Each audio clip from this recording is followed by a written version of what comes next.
With most schools across the country now back in full swing, parents are dealing with the daily ups and downs, from homework to meal planning to helping kids manage their stresses.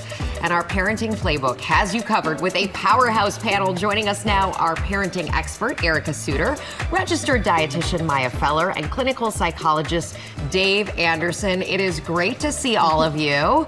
We have a very packed couch today, and we also have a lot of, every single one of us is in the thick of all of this. We want your advice. Yeah, yes. we want the advice. And Erica, I think it's, you go into the new school year with the best of intentions. You've got this new game plan, you're trying to execute, and then the nagging begins and things slip. How do you keep on track? Well, as soon as you start nagging, the kids tune it out. So you want to make sure you have a plan that you can put on autopilot. I'm a big fan of having visual cues. Okay. So that's checklists.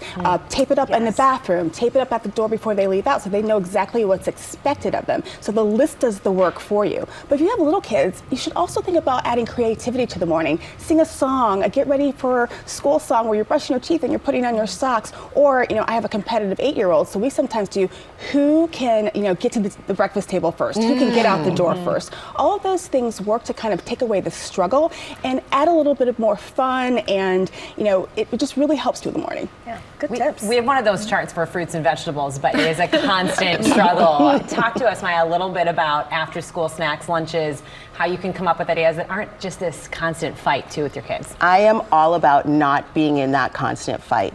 I think that there's a way that's age-appropriate that adult caregivers can actually involve kids in choosing what goes into that after-school snack and even the lunch. So, bring them to the grocery store with you, have them maybe pick out 5 fruits or vegetables that they actually like and are nutrient dense and they're gonna eat. Let them have some of that autonomy so that when they sit down, you're not struggling about eat your broccoli, but they actually said oh, I chose this, so they feel good about it. You remind them, you picked this. You chose it. You wanted to try this. Sometimes I'm trying to trick my kids where I'm like, here are the choices you have, even though I've picked out the choices. It makes them feel like they have a little autonomy and power. Does that ever work for you guys? Right. Yeah. So sometimes all the choices are a win. Yeah.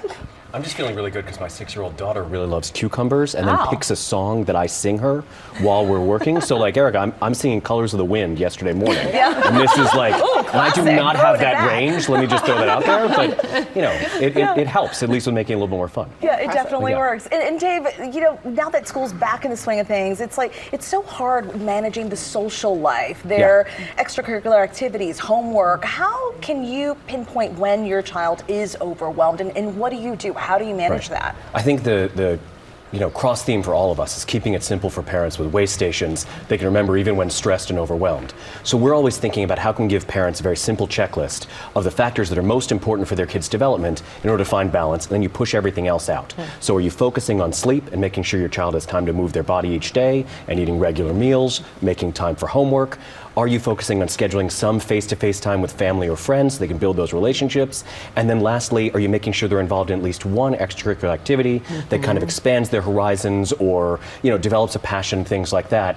And beyond that, maybe we are getting into overscheduling and we can just, relax. Scale back a little bit. Exactly. It's basically time managing their schedule, making sure they have enough time for every activity. And if we check those things, we can then maybe congratulate ourselves and say okay, we're doing it. We've got the major factors. I'm going to just go ahead and congratulate these two women right here. I know they are doing it despite what are incredibly hectic schedules. I feel incredibly grateful that this job, so much of my day happens earlier in the day, so I can sit down and have dinner with my husband and my kids most nights. But I know how hard that is for so many families to do because of schedules and everything else. Maya, how do you make those types of moments count? And then also, how important is it for families to make that possible? Yeah, so one of the things that I have to acknowledge that there's so many 2-parent households that actually work outside of the home, and so it really cuts into that time that you have for shopping as well as meal prep. This is where I say lean into those kitchen tools,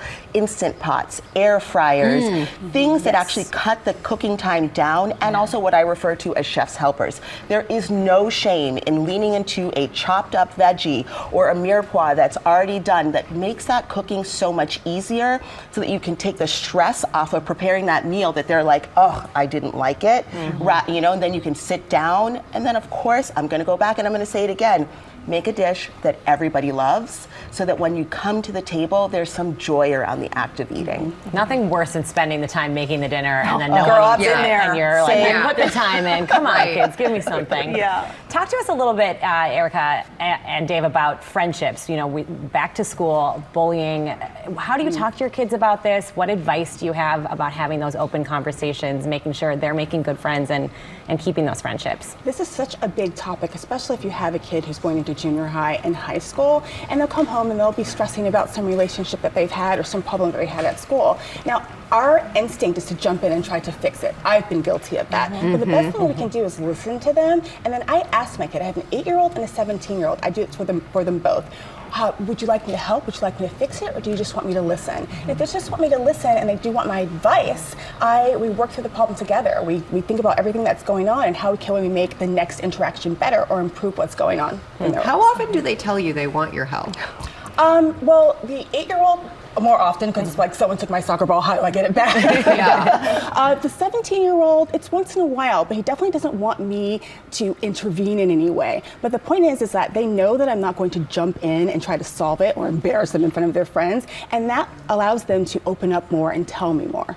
And it's also about finding the right time, too. I feel as though I get the most out of my kids at bedtime. Lights are out, they're tucked in, and they want to tell me a Deep grand thoughts. story And about keep the you there day. as long as possible. Yes, Stay up exactly. as late as possible. Exactly, but that's when they're able to share. I'm trying often to use metaphors, at least when I'm trying to offer help, because I know they may not ask me for it, that are relevant for them. So my daughter's in gymnastics, my son's into football. We're either running plays or we're doing flow routines.